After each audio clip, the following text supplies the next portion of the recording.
Welcome back ناظرین. آپ نے سنا کہ ہمارے نوجوان کیا سوچتے ہیں. آئیے ہم چل کے سامہ سے بھی پوچھتے ہیں کہ وہ ہمیں کیا بتاتی ہیں کہ یہ انلائٹنڈ مسلم کیا ہوتا ہے.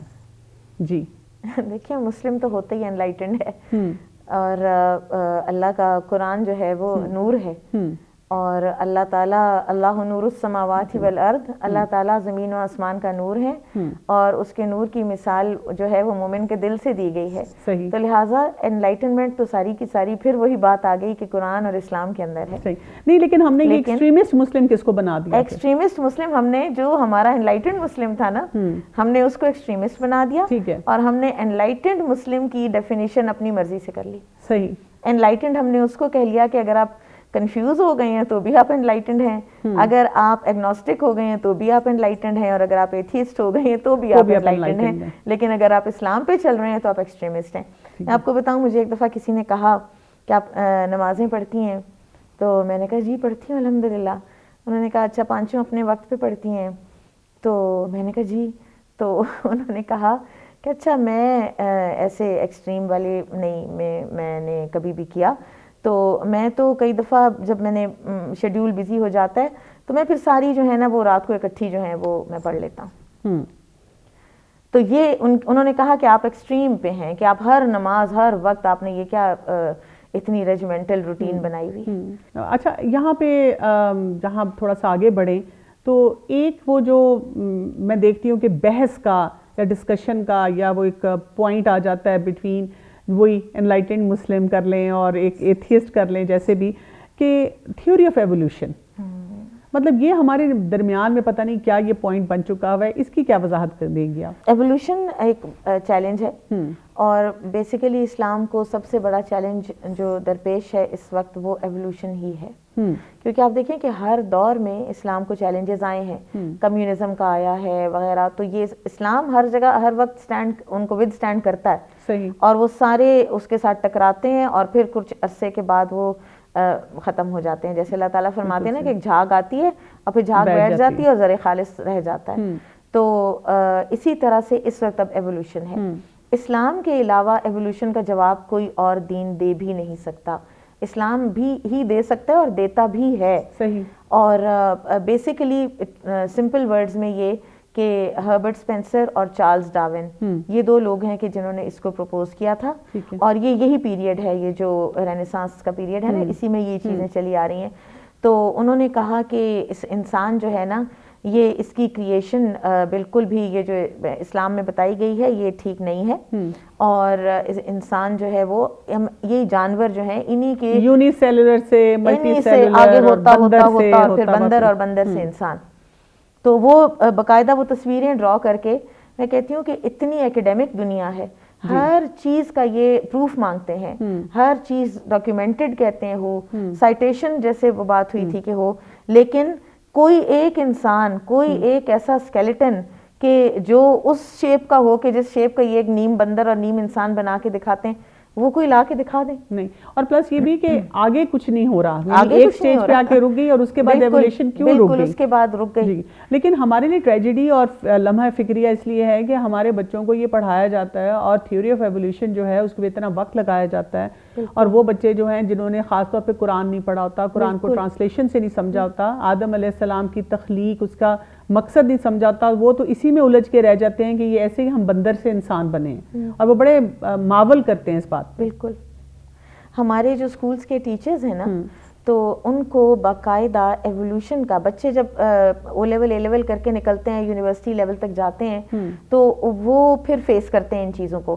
ہم پھر ان کو بعض اوقات کچھ ایک پروٹیکٹڈ انوائرمنٹ میں رکھ لیتے ہیں، لیکن اس کے بعد تو پھر یہ نکل جاتے ہیں نا، تو اس وقت پھر ان کو اس سے پہلے یہ اسکولز میں ایڈریس ہو کے، اور سائنٹیفکلی ایڈریس ہو کے، اور سائنٹیفکلی یہ ہمارا ذمہ ہے بالکل کہ یہ سب سے بڑا جو اسلام کو درپیش چیلنج ہے، کہیں یہ اس کے ہتھے ہی نہ چڑھ جائیں، اور چڑھ جاتے ہیں، اسی دھارے میں بہہ جاتے ہیں. میں جیسے ایک میڈیکل کالج میں جاتی ہوں تو جب میں ان کو قرآن کی کلاس لیتی ہوں، جب آدم علیہ السلام کا واقعہ بتاتی ہوں تو میں اس کے ساتھ پھر ان کو یہ تھیوری آف ایولیوشن کا جو اسلامک پرسپیکٹیو ہے وہ ضرور کرواتی ہوں، کیونکہ یہ بہت ضروری ہے کہ ہم اپنے بچوں کو سکھائیں. اچھا، کمیونزم جو ہے اس کے بھی بہت سے اثرات ہیں ہماری ہسٹری میں، اور اس کا دین کے ساتھ جو ہے کیا اس کا اثر ہوا جو ہے پوری معاشروں پہ؟ کمیونزم، لینن اور کارل مارکس یہ مین اس کے پروپوننٹس تھے نا.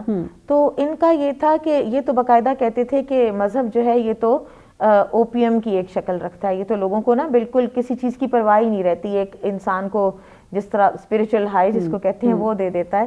تو انہوں نے کہنا شروع کر دیا کہ کوئی مذہب نہیں ہے، کوئی بعد کی زندگی نہیں ہے، اور ہم تم لوگوں کی یہاں کی زندگی ہی اچھی کر دیتے ہیں. اور کمیونزم میں یہی ہے نا کہ جیسے سب کو برابر کر دیا، ڈاکٹر کی بھی وہی تنخواہ ہے کہ جو ایک اس کی چوکیدار کی ہے، تو اس لیے ہم تم لوگوں کو ہر چیز پرووائڈ کریں گے، آخرت کی زندگی کے انتظار کی اب کون انتظار کرے، ہم تم لوگوں کو یہی اچھی زندگی دے دیتے ہیں.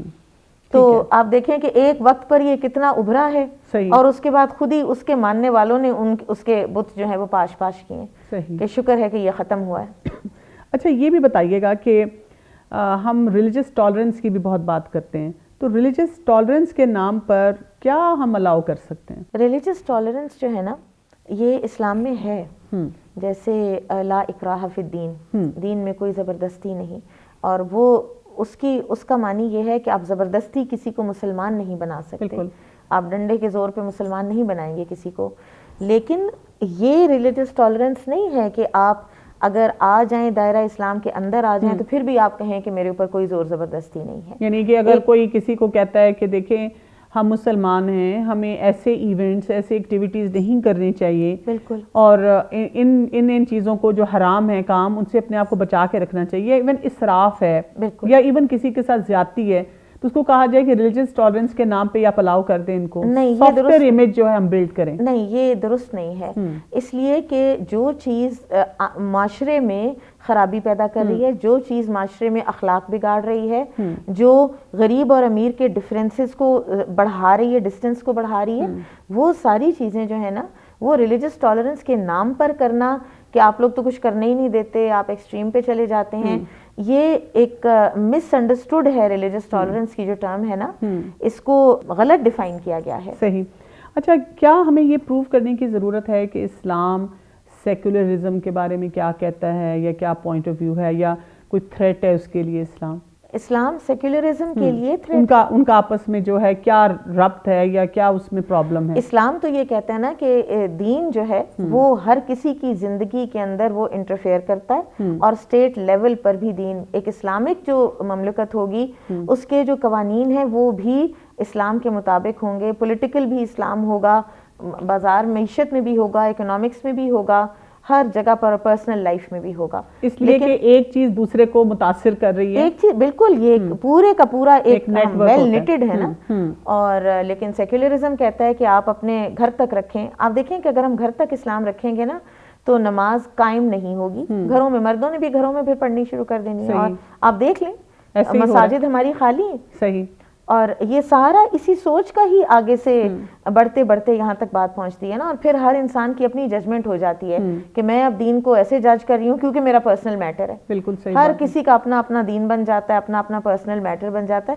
میں کسی کو جانتی ہوں کہ جنہوں نے کوئی اس طرح کی کوئی ہیلنگ تھیراپی کوئی ایسی کوئی سیکھی، اور اس کے بعد انہوں نے کہا کہ میں نماز کا وقت آیا تو ہماری ایک دوست ہے تو اس نے کہا کہ اچھا آپ بھی نماز تم بھی پڑھ لو نماز، وہ ہماری واقف تھی. تو اس نے کہا کہ نہیں، ابھی اصل میں میں نے سورہ رحمان پڑھی ہے نا تو ابھی وہ گرم ہوتی ہے تو ابھی میں نماز نہیں پڑھ سکتی. اس نے نماز نہیں پڑھی، اور اس نے دین کے نام پر نماز نہیں پڑھی. بالکل. پھر آپ دیکھیں کہ یہ بگاڑ کہاں تک جاتا ہے. صحیح. اچھا، ایک اور بہت بڑا چیلنج ہمارے لیے یہ ہوتا ہے کہ جیسے اگر عام لوگ بیٹھے ہوئے ہیں اور ان کے سامنے آپ نے دین کی بات کی وہ آرام سے سن بھی لیں گے، اگر آپ نے ان کو کسی بات پہ سمجھائے ایسے نہیں، وہ بھی سمجھ جائیں گے، نہیں سمجھیں گے تو کہیں گے اچھا چلے ہم سوچتے ہیں. لیکن جب آپ پڑھے لکھے لوگوں میں بیٹھتے ہیں، انٹلیکچوئل لوگوں میں بیٹھتے ہیں، تو وہ آپ کو چھوڑتے نہیں ہیں، وہ آپ کو کہتے ہیں کہ نہیں، you sit here and prove to me, کہ جو آپ پروف کریں کہ خدا کس طرح سے ہم مانتے ہیں کہ وہ ایگزسٹ کرتا ہے، آپ پروف کریں جیسے ہم تھیوری آف ایولیوشن کی بات کر رہے ہیں یا مختلف ادوار کی بات کریں، ان کے جو پوائنٹس ہیں ان سے کیسے بات کی جائے؟ کیونکہ کئی دفعہ جیسے ان سین کا کانسیپٹ ہے، ایمان بالغیب کی بات ہے، ایمانیات اور عقیدے کے کچھ پوائنٹس ہوتے ہیں، وہ آپ بیٹھ کے 3 جملوں میں پروو نہیں کر سکتے. پھر آپ ان کو یہی کہیں کہ دیکھیں آ جائیں پھر قرآن پڑھتے ہیں. آپ نے اگر بچے کو ڈاکٹر بنانا ہے تو آپ کسی میڈیکل کالج کے پرنسپل کو جا کے یہ کہیں گے کہ مجھے 2 منٹ میں ڈاکٹر بنا دو، یا میرے بچے کو 2 دن میں ڈاکٹر بنا دو. اور پھر کئی چیزیں ہیں، آپ تو خود ماشاءاللہ سے ڈاکٹر ہیں، آپ کو پتا ہے زیادہ بہتر کہ جو فرسٹ ایئر میں پڑھائی جاتی ہیں، اور کئی چیزیں ہیں کہ جن کو 5ویں سال تک روک کے رکھا جاتا ہے اور وہ اینڈ میں پڑھائی جاتی ہیں. جی بالکل صحیح بات ہے. اچھا یہ بھی بہت سوال پوچھا جاتا ہے اور کئی بچوں کے ذہن میں بھی ہوتا ہے. میں نے خود دیکھا ہے کہ کئی دفعہ جب میں ینگسٹرز کو پڑھا رہی ہوں اور اگر میں پوچھوں کہ آپ میں سے کسی کے دماغ میں یہ سوال آیا ہے کہ اللہ کو کس نے بنایا، تو وہ پہلے ادھر ادھر دیکھتے ہیں کہ مطلب ہم ہاں بولیں نہ بولیں. پھر اگر کچھ اسٹوڈنٹس کہہ دیتے ہیں کہ ہاں ہمارے ذہن میں یہ خیال آتا ہے، تو میجورٹی پھر یہ کہتی ہے کہ ہم یہ سوال پوچھتے ہیں یا سوچتے ہیں.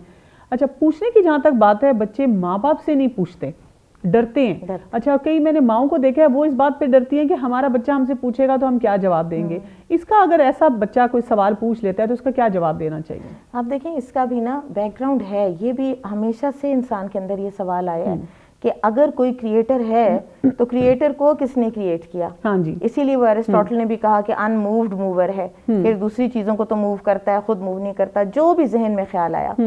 برٹرینڈ رسل اور کارل سیگن، یہ 2 ایسے، ایک کارل سیگن جو ہے یہ سائنٹسٹ تھا اور رسل جو ہے فلسفر تھا. ان دونوں نے ایک یہ سوال دونوں نے ایڈریس کیا ہے. دونوں نے ایک ہی بات کہی ہے. انہوں نے کہا ہے کہ ہر چیز کو کسی نے بنایا، کسی نے بنایا. تو جب ہم یہ کہیں گے کہ اللہ کو کسی نے نہیں بنایا، وہ کہتے ہیں ہم مانتے ہیں کہ کوئی ایک چیز ہے کہ جس کو کسی نے نہیں بنایا، کہیں سے تو ابتدا ہوئی ہے نا. لیکن پھر اب ہم یہ کہیں کہ کوئی کریٹر ہے، کوئی ایک اللہ ہے، تو اس کو ہم نہیں، ہم ایک سٹیپ سیو کر لیتے ہیں اور پھر ہم یہ کہہ دیتے ہیں کہ کائنات خود بن گئی. ان کے پاس بھی تو کوئی پروف نہیں ہے نا. صحیح بات. لیکن یہ ان کو پتا ہے کہ کوئی چیز ہے جو کریٹ نہیں ہوئی. کیا یہاں سے ہم کریٹر اور کریشن کا فرق بھی بتا سکتے ہیں کہ کریٹر اور کریشن کا فرق ہی یہ ہے کہ اللہ کو کسی نے نہیں بنایا؟ بالکل بالکل. بہت بہت شکریہ آپ کا. جی ناظرین، آج ہم نے بہت اہم کچھ جو پوائنٹس تھے ان پہ ڈسکشن کی، ان پہ بات کی. بات ساری یہ ہے کہ جب ہم اپنے دین کی بات کرتے ہیں تو ہمیں ہمیشہ بتایا جاتا ہے کہ اپنے ایمان پہ کام کرنے کی ضرورت ہے. اور ایمان کا اگر ہم عربی جو لفظ ہے اس کو اگر اسٹڈی کریں تو دیکھتے ہیں کہ اس میں کیا آتا ہے، امانت آتا ہے، سکون آتا ہے، دل کی تصدیق آتی ہے. اور ایک جو اسکالر ہیں انہوں نے کہا تھا کہ ایمان وہ تصدیق ہے جس کے ساتھ امن آ جائے. یعنی یہ اللہ تعالیٰ نے ہمیں بنایا، تخلیق ہی اسی طرح سے کیا ہے کہ جب بھی ہم صحیح راستے پہ ہوں گے، اللہ کو پہچانیں گے، دین کے مطابق اپنی زندگی گزاریں گے، ہمارے دل میں ایک بڑی پرسکون سی کیفیت ہوگی، ہماری زندگی جو ہے وہ بہت اچھی گزر رہی ہوگی. اسی لیے ہم دیکھتے ہیں کہ ایک آدمی نے رسول اللہ صلی اللہ علیہ وسلم سے پوچھا ایمان کیا ہوتا ہے، تو آپ صلی اللہ علیہ وسلم نے فرمایا جب تمہیں اپنی نیکی سے خوشی ہو اور اپنی برائی بری لگے تو تم مومن ہو. تو اس وقت کی ضرورت کیا ہے کہ ہم اپنے اندر جھانکیں اور واقعی سوچیں کہ کیا میں قرآن مجید کو اس طرح سمجھتی ہوں، کیا میں اپنے رب کو جانتی ہوں، اور کیا سوسائٹی میں اس وقت جو ہمارا یوتھ ہے ان تک ہم نے یہ پیغام پہنچایا ہے. یہ میری بھی ذمہ داری ہے اور آپ سب کی بھی ذمہ داری ہے. اجازت چاہوں گی. السلام علیکم ورحمۃ اللہ وبرکاتہ.